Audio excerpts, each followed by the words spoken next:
Book 289, Mr. Daddy had his ass kicked and learned about ocular migraine. Mr. Daddy was an experienced freediver who had spent over a decade holding breath and gliding into the ocean's silent depths. Today, however, was only his second day back in the water after a long 3-week break. He prepared for his first warm-up dive, a simple descent to his neutral buoyancy level at 11 meters. He hung in the quiet, weightless blue water for an impressive 3 minutes and 30 seconds. To achieve this long hang time, Mr. Daddy had recently started using hyperventilation, a breathing technique where he breathed faster and deeper than normal before descending to blow off carbon dioxide. While hyperventilation made breath holding feel easier, it triggered a physiological change called severe hypocapnia, which was a rapid drop in blood carbon dioxide (CO2L) levels.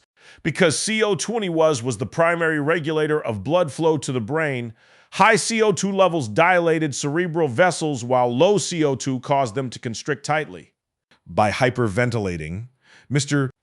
Daddy unknowingly induced vasoconstriction, literally narrowing the tiny blood vessels supplying his visual system and visual cortex at the back of his head. Feeling warmed up, Mr. Daddy prepared for his next dive, a deep monofin descent to 89 meters. This was a comfortable depth for him as his personal limits exceeded 110 meters.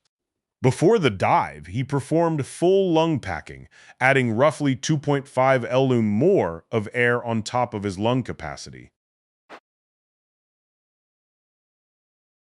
He dove down, glided like a dolphin with his monofin, and completed the 89-meter dive in 2 minutes and 27 seconds. After resting, he made another short warm-up hang at 11 meters, then prepared for another dive. He hyperventilated once more and performed a final hang dive with a maximum depth of 23 meters to deco the nitrogen out of his system, he thought. But as soon as Mr. Daddy surfaced from this final hang, he noticed a bizarre visual disturbance. When he closed his left eye, a strange, shimmering C-shaped line filled with geometric, rainbow-colored kaleidoscopic patterns appeared in his left eye's vision. Mr.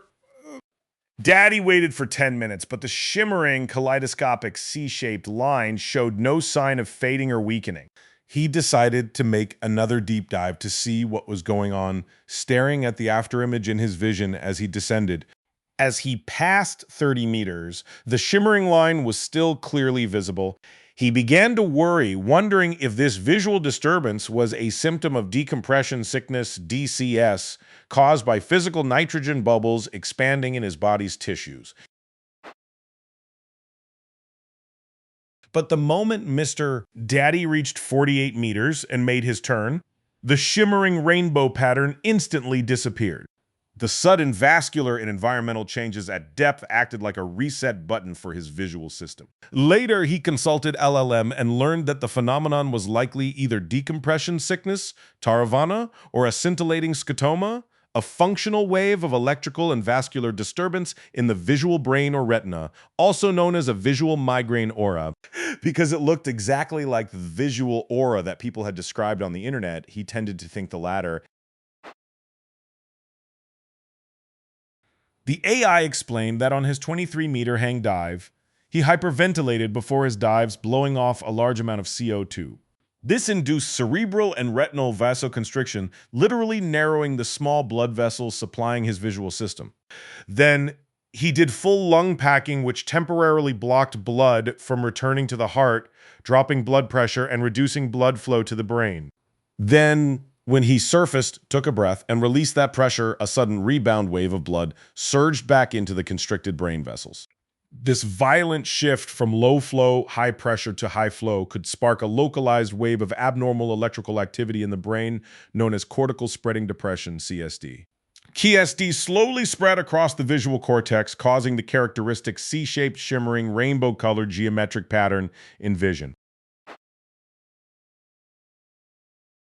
The AI also explained why diving to 48 meters instantly extinguished the scotoma. At 48 meters, the ambient pressure was 5.8 atmospheres. This pressure multiplied the partial pressure of oxygen, PPO2, in his lungs and blood nearly sixfold compared to the surface, creating a massive hyperoxic surge. The high density of oxygen hypersaturated the visual cortex, instantly reversing the localized tissue hypoxia. Oxygen starvation, that was sustaining the visual aura. Furthermore, the hydrostatic pressure of the deep water compressed the blood vessels in his lower body, shifting a large volume of blood inward toward his chest and brain. This sudden surge of central blood physically forced open the constricted cerebral vessels, restoring normal perfusion pressure. At the same time, breath holding down to 48 meters caused carbon dioxide CO2 to rapidly accumulate in his body, acting as a potent vasodilator that widened the blood vessels and restored normal cortical blood flow. Outside of freediving, people all over the world experienced scintillating scotomas and visual migraine auras in everyday life, even without deep water pressure or breath holding. For the vast majority of people, a scintillating scotoma was a genetic neurological event completely unrelated to diving. It occurred when a slow wave of electrical depression, cortical spreading depression, swept across the visual cortex. Neurons fired wildly and then went quiet, creating the illusion of a shimmering, jagged, C-shaped rainbow line that slowly expanded across the field of vision over 15 to 30 minutes. The underlying biological mechanism of a migraine involved the trigeminal nerve system, a major sensory pathway in the head.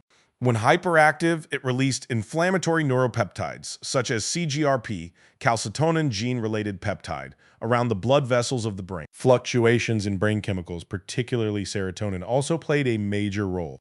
Dropping serotonin levels caused blood vessels and nerve pathways to misfire, sending intense pain signals to the brain. DCS visual aura, or else nobody really knew what really caused it. For what Mr. Daddy knew, he had to be really careful and keep both eyes open on what he was doing, or it would be the end of his YouTube channel. Glossary. Free diving, diving underwater without using breathing equipment. Hyperventilation. Breathing faster and deeper than necessary to blow off carbon dioxide. Constrict, to make narrower or tighter by squeezing. Scotoma, an area of partial alteration in the field of vision.